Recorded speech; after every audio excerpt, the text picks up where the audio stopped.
My name is Mia. I am 28 years old and work as a nurse in a small clinic. My life has been a tapestry woven with threads of profound sadness, unwavering hope, and the deep, abiding love I hold for my younger brother, Sam. When I was just 7, our world shattered. Our mother, our everything, passed away. Sam was only 4, too young to grasp the finality of her absence. I remember standing by her hospital bed, clutching her hand, tears blurring my vision as I whispered a promise. I will take care of Sam. I promise. Mom, after she was gone, a dark cloud descended upon our home. My father, overwhelmed by grief, grew sick. At such a tender age, I found myself thrust into the role of caregiver for both my father and Sam. I wasn't ready, but there was no choice. I skipped school, cooked, cleaned, and did whatever I could, a child, trying to hold a crumbling world together. Then came the night my father's sickness worsened. His coughing, his struggle to breathe. The fear was suffocating. I called for help, but it was too late. He passed away in our small house, leaving Sam and me utterly alone. Our Uncle John and Aunt Sarah, my father's brother and his wife, took us in.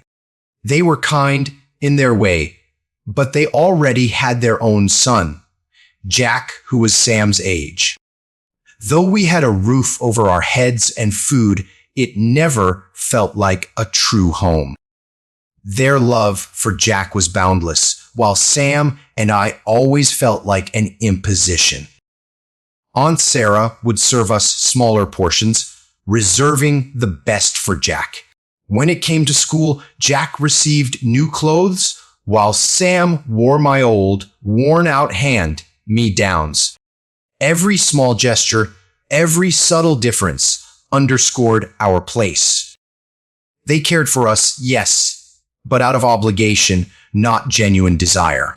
As Sam and I grew, I became his protector, his surrogate mother. I ensured he ate, did his homework, and stayed safe. The responsibility was heavy, but I embraced it. He was my little brother, and I loved him more than anything. Years passed, and when Sam turned 18, our uncle decided it was time for him and Jack to go to the city for university in Tokyo, far from our quiet life. Sam was ecstatic. He dreamed of becoming an architect. But I was terrified. How could I let him go? My entire life had been dedicated to protecting him. I didn't know how to exist without him by my side. On the day they left, I hugged Sam fiercely. Promise me you'll call every day, I pleaded. Let me know you're okay. He smiled, nodded, and told me not to worry. But as the bus pulled away, a vast emptiness opened within me. Initially, Sam kept his promise. He called every night, sharing tales of his classes, new friends, and the vibrant city life. His happiness was infectious, bringing a fragile smile to my face. But with time, the calls grew less frequent. I'd sit by the phone for hours, willing it to ring, but it remained silent. Then, one day, everything changed. The call came from an unknown number. It wasn't Sam. It was the police. They told me Sam and Jack had been arrested. My heart seized. What could my sweet, innocent brother possibly have done to end up in jail?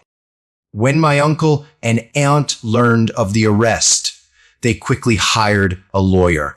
The lawyer informed them he could only secure the release of one brother. After a brief discussion, they chose Jack, believing he could then help Sam. I couldn't accept their decision. I rushed to Tokyo as fast as I could. At the police station, I was told Sam and Jack had been involved in a fight at a nightclub. Someone was badly hurt, and they were both being blamed. My heart pounded. This wasn't Sam. He would never hurt anyone. The police initially refused my pleas to see him. I begged, I cried, but they were unyielding. He would remain imprisoned until his trial. I felt helpless, lost, like I had failed him. I had promised our mother I would protect him, and now he was locked away, far from me. The days that followed were long and agonizing. I visited the police station daily, pleading for access. Finally, after many days, they allowed me to see him. My heart shattered at the sight. He looked so tired, his face pale, his eyes filled with a raw, primal fear. I ran to him, embracing him tightly through the sparse visitation room. "I didn't do it, Mia," he whispered, tears streaming down his face. "I swear I didn't do anything." I believed him. Sam wasn't violent, he wasn't a bad person. But the police had witnesses, people who claimed to have seen Sam at the scene. It didn't matter how good he was or how much I believed in him. The evidence was against him, and it seemed no one cared about the truth. Sleep became a luxury, food an afterthought. Every waking moment was consumed by thoughts of Sam trapped in that cold, dark cell. I desperately tried to find a lawyer, someone who could help, but we had no money. I felt like I was losing, like there was no way out. But I couldn't give up. I had cared for Sam since we were children, protected him our entire lives.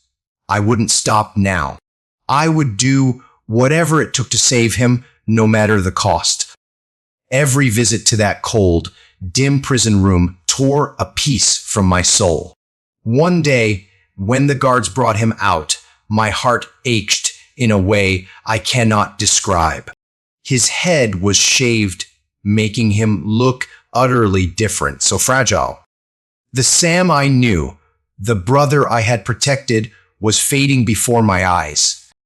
He had always been so full of life, always smiling. But now he looked broken. The sight of him in that prison uniform, his head shorn, made me burst into tears. "I'll protect you, Sam," I whispered, my voice trembling as we both wept.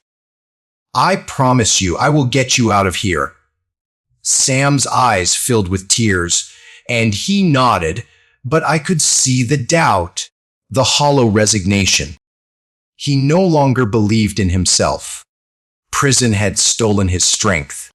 We clung to each other, tears streaming, crying like we hadn't since childhood. "I can't take it anymore, Mia," he whispered one day, his voice barely audible. "I feel like I'm losing myself in here."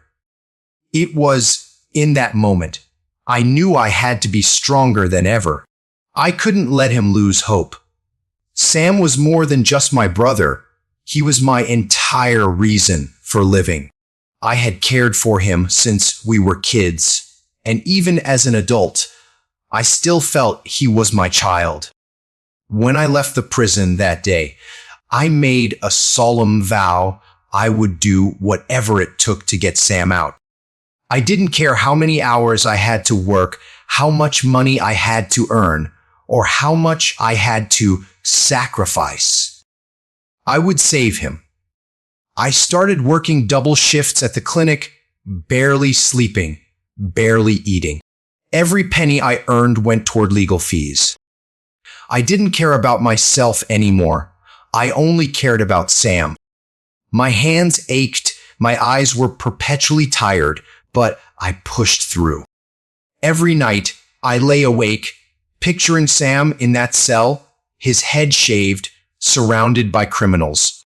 That image fueled my fight, but it wasn't just money. Sam needed me emotionally. So, every chance I got, despite my exhaustion, I visited him. I'd sit on the cold bench, waiting. And every time, it was the same. We would both cry, holding each other through the glass, wishing for a return to how things were. "I won't let you stay here, Sam," I'd tell him over and over. "I'll protect you. I'll save you." Yet, every visit also chipped away at me. I could see the life slowly draining from him, his spirit fading. And it terrified me. He began to talk less, sometimes wouldn't even meet my eyes. Prison was changing him, and it scared me more than anything. I saw the new bruises on his arms, the cuts on his hands. I didn't need to ask what happened. I could see his suffering. One day, he couldn't hold back his tears. "Mia, I can't do this anymore," he sobbed, his voice trembling with fear. "They're treating me like a criminal. They cut my hair, they call me names. I'm scared all the time." My hands trembled as I pressed them against the glass. "I know, Sam, I know it's hard, but I'm here, okay? I'm always here for you. We'll get through this. I promise." After that visit, I worked even harder. I took on extra jobs, babysitting, cleaning houses, anything to bring in more money. Getting him out was my sole obsession. My body was exhausted, but my mind was laser focused. I couldn't let my little brother suffer like this. As days turned into weeks, the weight of the world pressed down on me. I started selling everything I owned, my jewelry, my clothes, anything that would yield a little more money for a better lawyer. I had to save him. One evening, after an impossibly long day, I collapsed on the couch, tears streaming. I was tired beyond exhaustion, but I couldn't stop, couldn't rest. The only thing that kept me going was the image of Sam smiling again, free. Then, one night during a visit, Sam uttered words that shattered me completely. He looked up, his eyes filled with profound pain, and said, "Mia, maybe it's better if I just stay here. I'm not the same person anymore. Maybe I deserve this." "No, Sam, don't say that," I cried, my heart breaking. "You don't deserve this. You're innocent, you've always been a good person, and you will get out of here. I'll make sure of it." But deep down, I knew I was running out of time. The longer he stayed, the harder it would be to bring him back to who he was. I couldn't let that happen. I couldn't lose him, not after everything we had endured. The crushing weight of responsibility was immense, but I couldn't give up. Sam needed me just as he always had. I had been his protector since childhood, and I wouldn't stop now. My body, my mind, everything felt like it was falling apart, but I kept going. I had to. I couldn't let Sam stay there. Every time I closed my eyes, I saw him in that cold cell, alone and scared. I kept repeating to myself, "I will save him." I promised him I would. And so, I kept fighting.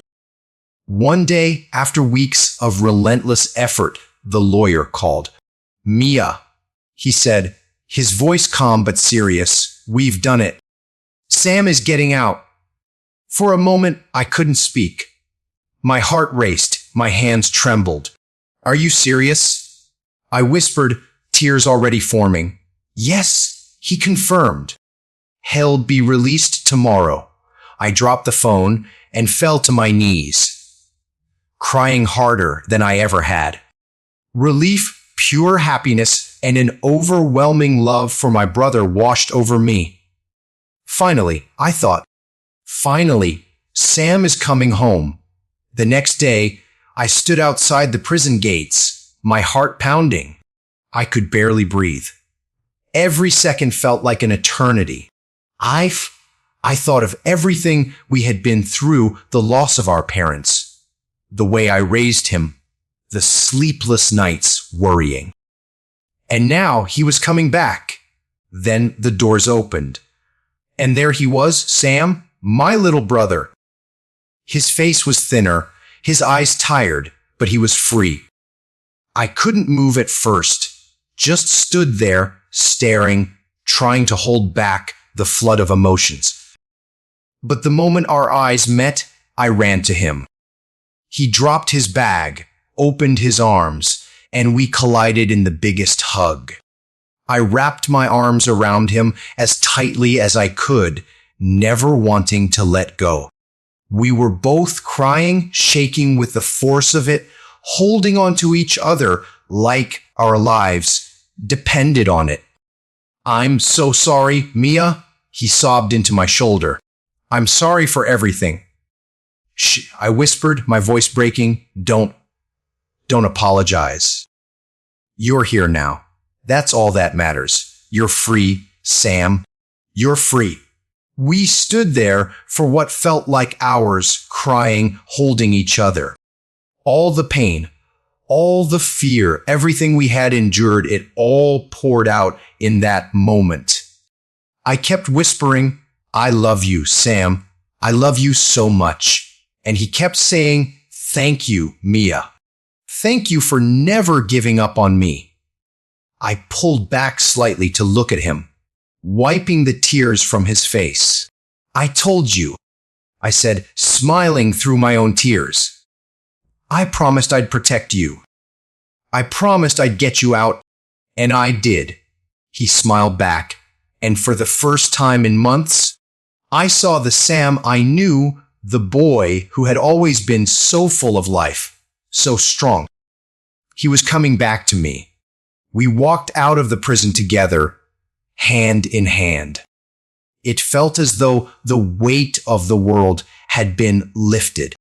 The sun was shining, and for the first time in so long, I felt like we could finally breathe. As we drove back home, I looked over at him, sitting beside me, and realized something profound. No matter how hard things had been, no matter how much we had lost, we still had each other, and that was enough. When we arrived home, I made his favorite meal, and we sat together, just the two of us. It felt like a fresh start, like everything was going to be okay now. Later that night, as we sat on the couch, Sam leaned his head on my shoulder. "Maya," he said softly, "you saved my life. I don't know how I'll ever repay you." "You don't have to," I whispered, kissing the top of his head. "You're my brother, Sam. I'll always be there for you, no matter what." As I held him close, an overwhelming sense of peace settled over me. We had been through so much, but we had made it through together. The next morning, I woke to the sound of Sam laughing in the kitchen. It was the most beautiful sound I had ever heard. For the first time in so long, my heart felt full. I had my brother back, and that was all I ever needed. As I sat there, watching him smile, I realized this was the moment I had been waiting for. We had been through hell, but we had come out stronger. Our bond, our love was unbreakable. And no matter what the future held, I knew we would face it together. In that moment, everything felt right. I had kept my promise. Sam was free, and we were finally truly home.